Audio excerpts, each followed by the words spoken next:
हे कृष्णा, हे मुरलीधर, आपको हर एक माता का कोटि कोटि प्रणाम। आज एक गर्भवती माता अपने गर्भस्थ शिशु को श्रीमद् भागवत गीता का संपूर्ण अनमोल ज्ञान देने जा रही है। हे मनोहर, जीवन कल्याण का संपूर्ण ज्ञान जो आपने अर्जुन को बताया था, उसी ज्ञान का अंश मैं अपने नन्हे से शिशु को सुनाकर पूरे जीवन का सार उसे बताने जा रही हूँ। हे गोविंद, आप मेरे नन्हे से शिशु पे सदैव आपकी कृपा रखना। गर्भ गीता यह श्रीमद् भगवत गीता का महत्वपूर्ण अध्याय है।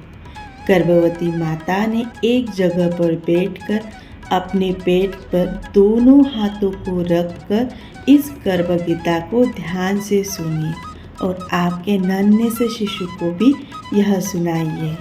गर्भ गीता में भगवान श्री कृष्ण और अर्जुन इनके बीच जो संवाद हुआ था उसे हम आरंभ करते हैं।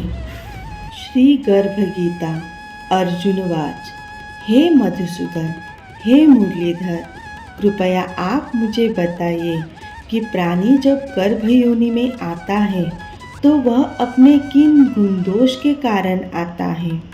प्राणी जन्म से पहले भी गर्भ में कष्ट पाता है और जन्म के समय भी असहनीय पीड़ा पाता है।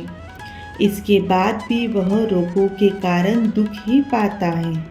उसे बुढ़ापे में अनेक रोग घेर लेते हैं और उसकी मृत्यु हो जाती है। अंत, हे भगवान, कृपा करके मुझे यह बताइए कि कौन कौन से कार्य हैं जिससे मनुष्य जन्म मृत्यु के दुखों से बच सकता है।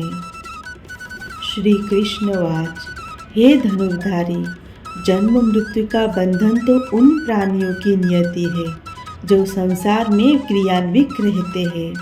जो प्राणी संसार में नष्ट होने वाले पदार्थों से प्रेम करते हैं, वे संसार की नश्वर वस्तुओं की इच्छा रखते हैं। मनुष्य संसार की दौलत पाने की कामना करता है, परंतु भगवान की भक्ति से विमुख रहता है। इसलिए वह बार बार अनेक योनियों में पैदा होकर जीवन मरण और गर्भ के दुखों को भोगता है। अर्जुनवाच, हे माधव, संसार की मोह माया से मुक्ति तो संभव नहीं है। मन 5 विकारों के वंश में है। वे 5 विकार काम, क्रोध, लोभ, मोह और अहंकार है। यह मन मस्त हाथी की तरह है। माया मन को हर लेती है। इन 5 विकारों में अहंकार सबसे प्रबल है। यह प्राणी को नरक में ले जाता है। हे जनार्दन, इस मदमस्त हाथी को कैसे वंश में किया जाए, अर्थात मनुष्य को कौन कौन से प्रयत्न करने चाहिए जिससे मन को भक्ति में लगाया जा सके। कृष्णवाच, हे कुंते, जिस प्रकार मस्त हाथी को वंश में करने के लिए महावंत अंकुश का प्रयोग करते हैं, उसी प्रकार मन को काबू करने के लिए ज्ञान रूपी अंकुश का उपयोग अवश्य है। भक्ति और ज्ञान का अभ्यास करने पर ही प्राप्त होते हैं। अहंकार करने से जीवन नरक बन जाता है। अर्जुनवाच, हे जगन्नाथ, हे जनार्दन, कुछ प्राणी तो आपकी भक्ति के लिए वन जंगलों में जाकर रमते हैं और कुछ सांसारिक मोह माया को छोड़कर जगह जगह भटकते फिरते हैं। अंत, हे प्रभु, इस बारे में कैसे पता चले कि आपकी भक्ति किस प्रकार मिल सकती है। इस प्रश्न का उत्तर देते हुए भगवान श्री कृष्ण कहते हैं, हे अर्जुन, जो प्राणी मुझे खोजने के लिए जंगलों में फिरते हैं, वे सन्यासी वैरागी कहलाते हैं। वे सिर पर जटा बांधते हैं तथा भस्म लगाते हैं, लेकिन फिर भी वे मेरे दर्शन नहीं कर पाते, क्योंकि उनमें भक्ति व प्रेम नहीं है। वे अहंकार में डूबे हुए हैं। तप या वैराग्य का अहम तो मेरे भक्ति पाने में बाधा डालता है।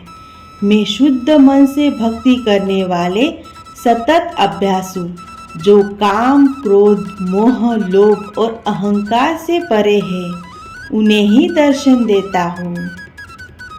अर्जुनवाच, हे मधुसूदन, मनुष्य इन 5 विकारों से ग्रस्त होकर अपने इस सांसारिक जीवन को नष्ट कर लेता है। हे माधव, वह कौन कौन से पाप है जिसके कारण किसी की स्त्री असमय ही मर जाती है, किसी के पुत्र मर जाते हैं, और किस पाप के कारण व्यक्ति नपुंसक हो जाता है? प्रश्न का उत्तर देते हुए भगवान श्री कृष्ण कहते हैं, हे अर्जुन, जो व्यक्ति किसी के कर्ज लेकर उसे नहीं चुकाता, वह इस पाप के कारण अपनी पत्नी को खो देता है। उसी प्रकार जो किसी की अमानत नहीं लौटाता, उसके पुत्र मर जाते हैं।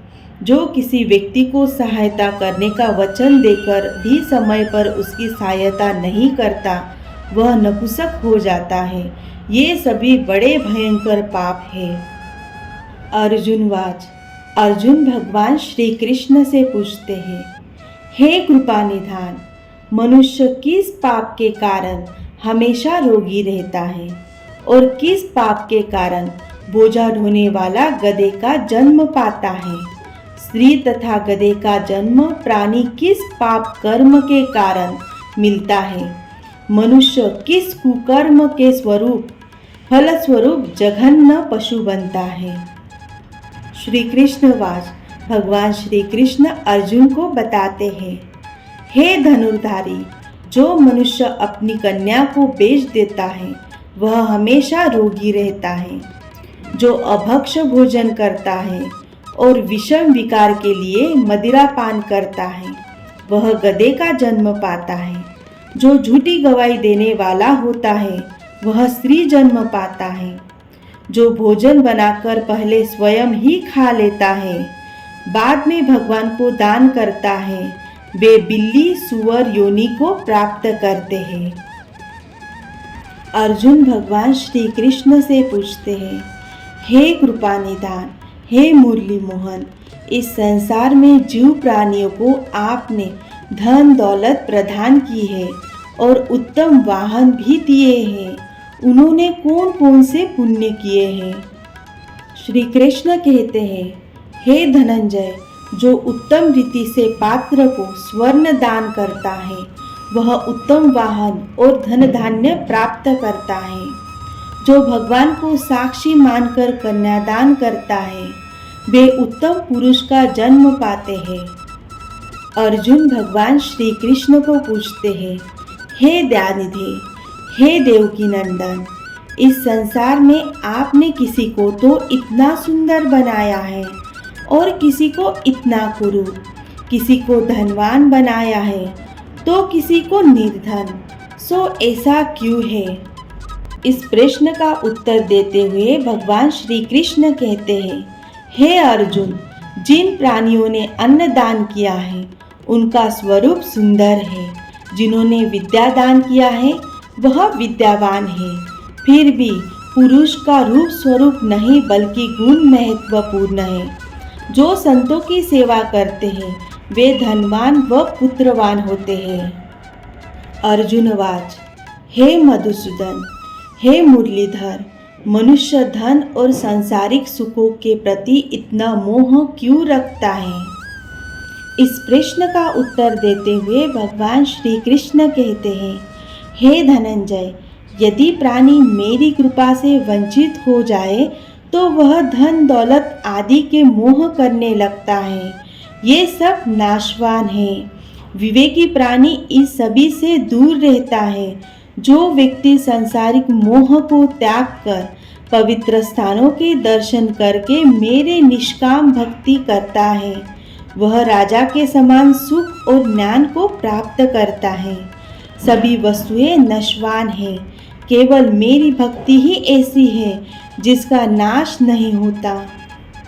अर्जुनवाच, हे जनार्दन, मनुष्य में शारीरिक रोग जैसे रक्त विकार, खंडवायु, अंधता, पांगुता आदि का क्या कारण है?